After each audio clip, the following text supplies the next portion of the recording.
Hello, Louie. Almost Merry Christmas. Almost. This year is flying by. If you're watching on YouTube, I've got my incredibly over-the-top unicorn Christmas sweater going.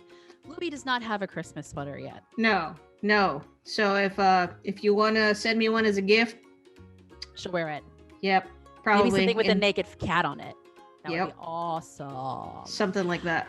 Because it's close to Christmas, we are talking with Mr. Anthony Jamison, one of the co-owners of Sand Dollar, and they do this beautiful Miracle on Spring Mountain, super kitschy, fun, Christmassy, Hanukkah-y, holiday-y events going on in Las Vegas near Chinatown.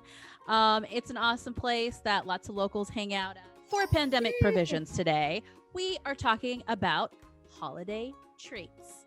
So for me, it's kind of weird, kind of like how you felt about like the dirty ice cream. I thought that was weird. You're probably gonna think this is weird. This goes back to my Portuguese heritage, and growing up for Christmas every single year, and I don't know why only Christmas this happened, they made something called empada, not to be confused with empanada. It's empada, E-M-P-A-D-A. It's a Portuguese meat or fish pie. So it's like a savory pie. It is sweet on the outside. The crust, sort of like a pie crust, a little sugary and like crumbly and dry. And then on the inside, there's fish. A lot of the time salt cod, because Portuguese people love their salt cod fish. Traditionally, it has chicken, prawns, hard-boiled eggs, hearts of palm. Okay. I know it sounds strange, but honestly, together, it tastes really good to me.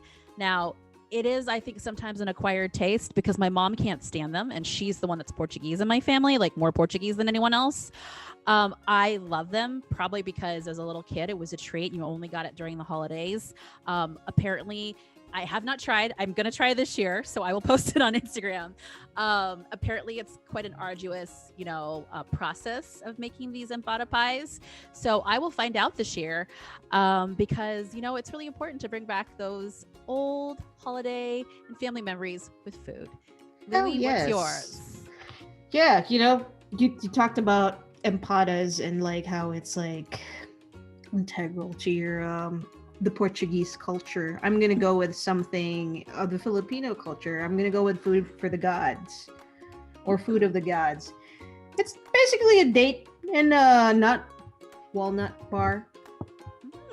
And it's such a treat, though. I'm just telling you, it comes out every Christmas. Filipinos naturally have a sweet tooth. And, they love cookies and all sorts of stuff. But when I was growing up, it was either a toss-up between that or fruitcake. And fruitcake, I hate. The worst. Yeah, and my mom would get all sorts of fruitcakes, gifts from everybody. Everybody who comes to our door has like a fruitcake, and this fruitcake. And why? It would be in your fridge, and I'm like, it smells like an old man with like that brandy and all that. I couldn't take it. You could drop kick it across Las Vegas and it would still be alive, like when it reached the other end. Anyway, I never got the charm of fruitcake. So food for the gods it is. We are moving on to Miracle on Spring Mountain with Anthony Jamison of Sand Dollar Lounge. Pizza! Booze! Pizza Christmas. Louie, today we are chatting with Anthony Jamison of the Sand Dollar Lounge, one of the co-owners there, and also the crazy mind behind Miracle on Spring Mountain that he's going to share with us. Something super interesting, Louie, is that he has quite a distinguished hospitality resume, including a stint at the Mickey D's in Tonopah, Nevada. Whoa! Wow. Claim to fame right there. Yeah. How are you? What's going on? Doing good. All right. So, you know what? Since we just brought it up, let's just talk about that.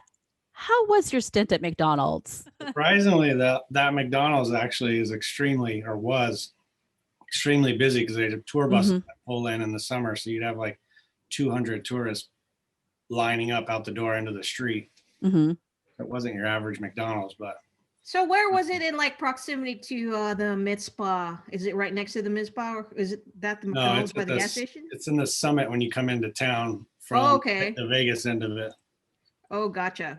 So it's not close to the Clown Motel, because like I'm thinking about like that little square. I grew up next to the Clown Motel. No way! My parents' house is maybe 200 yards from that hotel. Oh my God, I stayed there once.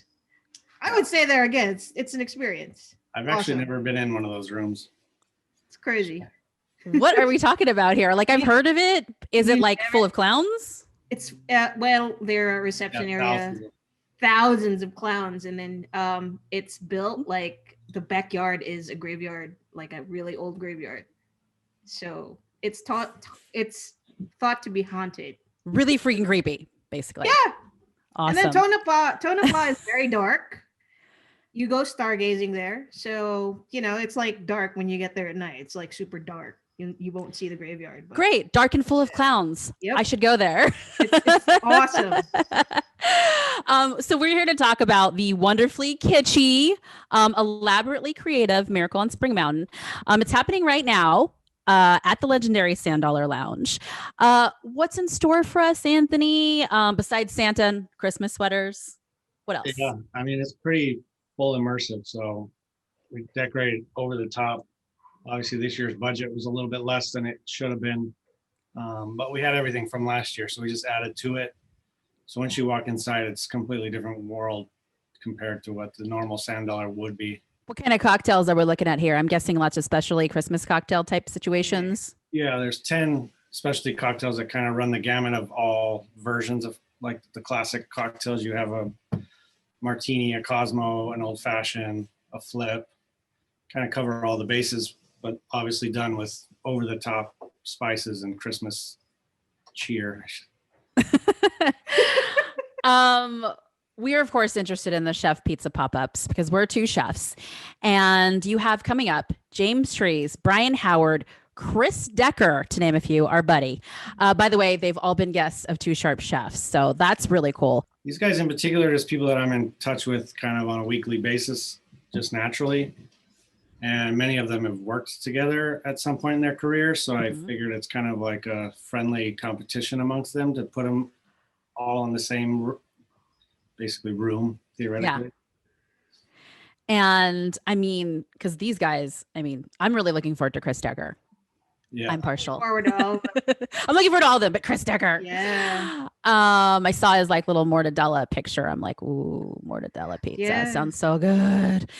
Do you have like a favorite or one that you're looking forward to more than others? Or are you gonna like make enemies here? I don't know if I'm allowed to pick a favorite. And when these guys are you? Obviously, Decker taught me how to make pizza, so Decker's my pizza dad. Mm-hmm. And he can't rest, so he's probably sent me 10 or 15 pizzas that he in theory would do.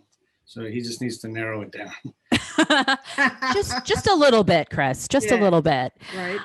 Why pizza? Is that your thing, or is it like easier, or what's the premise behind pizza at Christmas?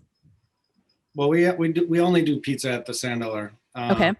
We had to build a kitchen to get a gaming license, and then when it got into the building itself, we couldn't get a hood without doing major. It would have cost more than the business did to put that hood in, so we had to explore hoodless options, and pizza was at the top of that list.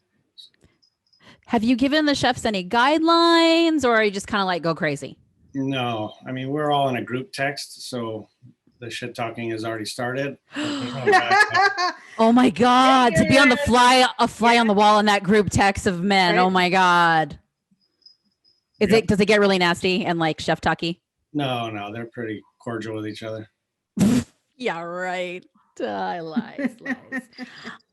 So tell us about the Santa's Twerk Shop donation booth. And I have a Who thought question. of this? Is it pay to play? Who thought of this twerk shop? Actually, we have a pretty eccentric regular customer that came up with the idea last year. And it was interactive. I mean, there was a full-blown stripper pole in the bar that you could climb on and do your thing. Huh. And so this year we obviously couldn't have a pole where people were going to be sharing. Mm-hmm. So he came to me with an idea he wanted to build a snow globe that you could get inside of and take selfies within it using like skylights from an old house. It's a little far-fetched for the timeline that we had. So we came up with the idea of like a shop window, like a bay window you see in classic Christmas. Yeah. And we'll just put the twerk shop inside the bay window. So that's. And so is it like a twerk off or how does this work?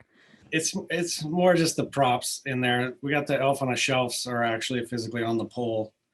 And then you can just donate through the window. He put a disco ball in. We put some like kaleidoscope lights in there. And then it also raises money, obviously, too, right? Yeah. A twerk shop contest. It's already raised probably more than it did last year using just a barrel. Wow. Oh, really? Is that the Las Vegas Rescue Mission? Is that where the money's going? Yes. Mm-hmm.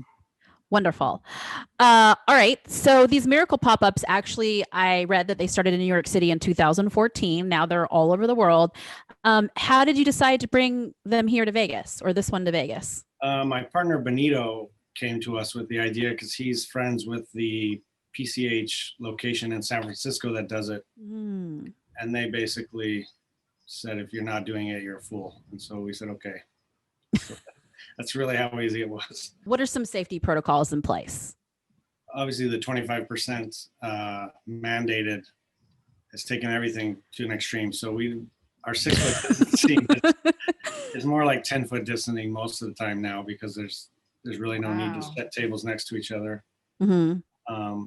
We're a pretty big space as it is. We're like 3,000 square feet. So 50 people in 3,000 square foot isn't hard to keep separate. Yeah. I mean, be honest though, like I've been out a couple of times since this new situation. It's like pretty hard to drink and eat when like you have to put your mask on. How are you handling it? You know, the situation? Delicately. Yeah. We're a dive bar traditionally, so we have some fairly unruly guests sometimes, and they don't like being told what to do. Right. And it creates issues sometimes. And I feel like some of the public hasn't turned on their TV this year, and like no clue at all. Right. I know, right? Crazy. So that's a struggle. But for the most part, people are getting on board with it at this point. Yeah. For those of us who, you know, either can't get in, because obviously at this point you need reservations to go to most restaurants, places. If you can't get in on that 25% and or you're maybe like too uncomfortable to be in a space still, what are some options? Like, can we pick up pizza? Can we get it to go? That kind of thing? Yeah, all the pizza's definitely to go at all times. Okay. And we extended hours now. We're opening at 2 p.m. to kind of give people more time. So if you're coming early before, say, 8 o'clock, you almost have the place to yourself. So that's one benefit. Unfortunately, the pizza pop-ups are during prime time because we're trying to raise as much money as possible. So those pizzas you can order to go. Okay, so when does that start then, the pizza pop-up section? 7 p.m. to 10 p.m. Okay, not bad. Okay, so we could theoretically call in before 7, order a pizza, get it to go at 7-ish. Yeah. Okay.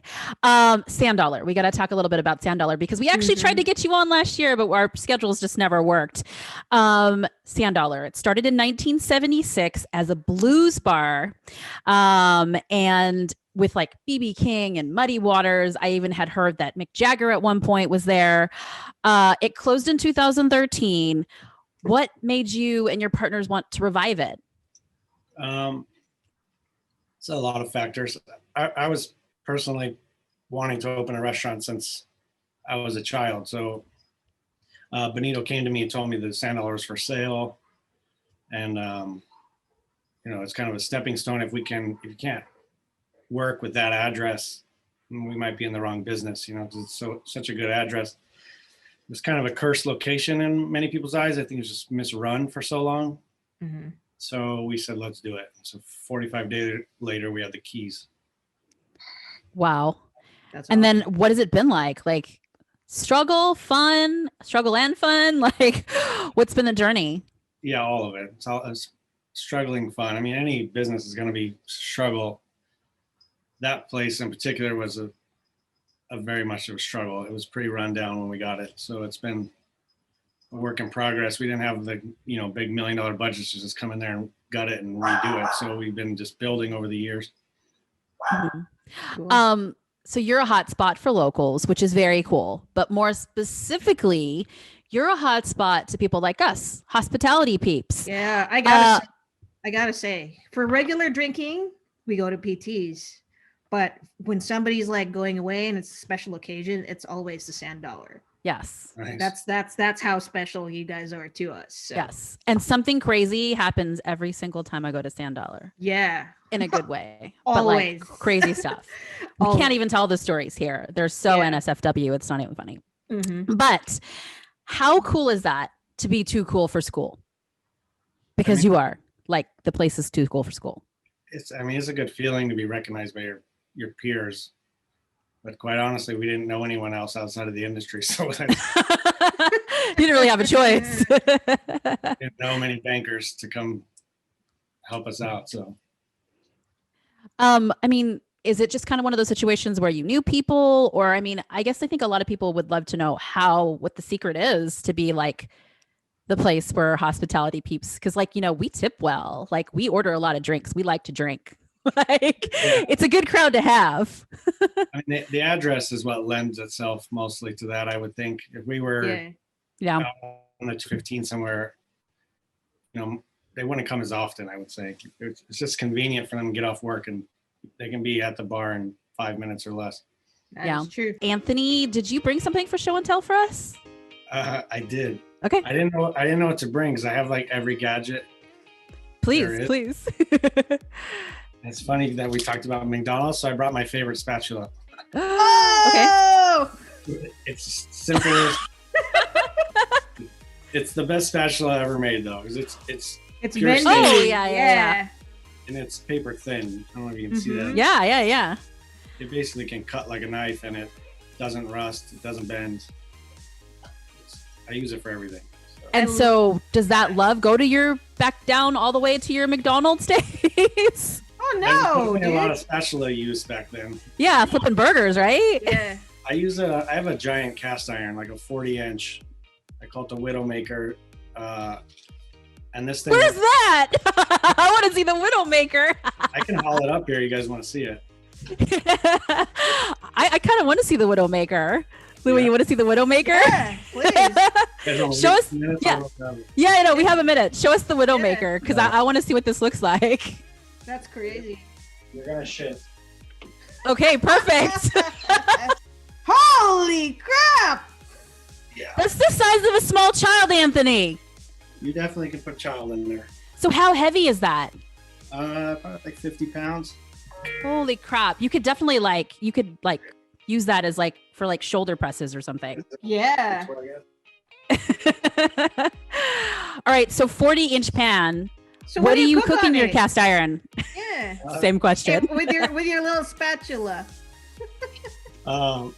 We use it camping mostly. It's just when my grandfather used to be a professional hunter in the 50s and stuff, and they had one that they used for camp cookout. So I learned I'm like winded carrying that thing up here. Right? You're like, my cast iron.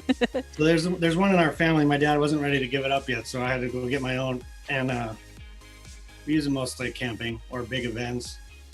I have a fire pit in my backyard. It fits right on top of it perfectly. Uh-huh. So we have a big dinner party. You can do, I don't know, 20 pounds of mushrooms at once. Yeah. Paella. Yeah, why'd you name it?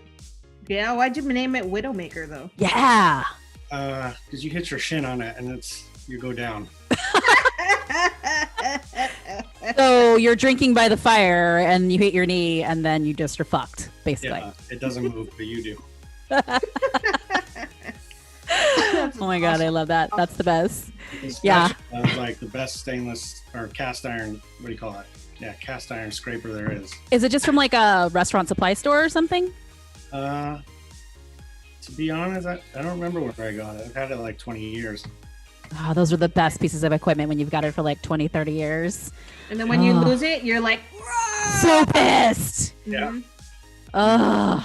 All right. Go to my house and ask me where I got it. It's such a simple, stupid tool. Though. Yeah, you're so lucky it hasn't walked out of your house yet. Yeah, a few things have. Not does your spatula have a name? Like, is it the Widowmaker's baby or something? All right, so we're gonna move on to on the fly. Louie, get your timer ready. Okay. timer. Anthony, what this is 60 seconds rapid fire questions. You just say the first thing that comes to your mind after we ask you the question. Are you ready for this, Anthony? Hope it's PG. It's whatever you want it to be. Whatever you want it to be. Louie, are you ready? All right, let's do this. And go. If you could have one miracle right now, what would it be? And COVID. Right? What's your childhood food craving? Tacos. Coolest thing to do in freaking Tonopah, Nevada. Off-roading. Feel good music. Rolling Stones. Favorite order at Mickey D's. Big Mac. No onions. Dream place to travel and eat. San Sebastian, Spain. Ooh, yeah. I want to go there so bad. Favorite pizza topping. Olive oil. Can't miss holiday side dish. Shitty canned cranberry sauce. Oh, I hate you. Snobbiest whiskey you love. Lock, stock, and barrel 18-year-old. I'm going to ask one more question, Louie, before you ask the other question. Diviest bar whiskey you love. Old Overholt. What the hell is that? That's Wyatt Earp's favorite whiskey. Best bar food item. Our food item? $7 pizza, of course. There you go. I got to ask you about this. So you guys have this crazy whiskey collection. What's a whiskey that maybe, it doesn't matter whether it's expensive or cheap, but what's one that people don't know of that's like super good? Like your fave. The general public, maybe Rowan's Creek bourbon. Rowan's Creek. Mm-hmm. It's a more Writing feminine, that softer down. style bourbon. Describe it a little bit. Like, what's the kind of like notes? Soft would be it's easy drinking. If you've ever had Basil Hayden, I compare it to that. Huh. Really? A little more full body. Is it in better price point than Basil Hayden? I think we sell it for the same price probably, but I think it's more expensive in real life. Gotcha. Are you whiskey neat or whiskey on the rocks? Rocks, always. Yeah, me too. Last thing, Mr. Anthony Jamison, sell it please for Miracle on Spring Mountain. What's going on? Tell us the deets. What do people need to know? That kind of thing. It's all the things you love about Sandalwood with Christmas attached to it. So the live music's a little bit cut down at the moment until they lift restrictions, but you can still get live music on Sundays. That might change coming soon, but probably the only bar in America that does live music as often as we do. Mm-hmm. Obviously, Going on through New Year's Eve, right? going on through New Year's Eve, possible extension to be announced. Wow. These restrictions. Yes, I like that. Very awesome. Got a chef going on, like, what is it, every week? Twice a week, yeah. Wednesdays and Sundays. Twice a week, Wednesdays and Sundays. Super excited. You can wear your Christmas sweater there, or you could just wear your regular garb, whatevs. Looking forward to coming down this year. I did not make it out last year. Louie hopefully will come out as well. And so we are very excited for it. We're happy to have you on, and thank you so much for joining us. Thank you guys. Appreciate it. Yay, Anthony. Awesome.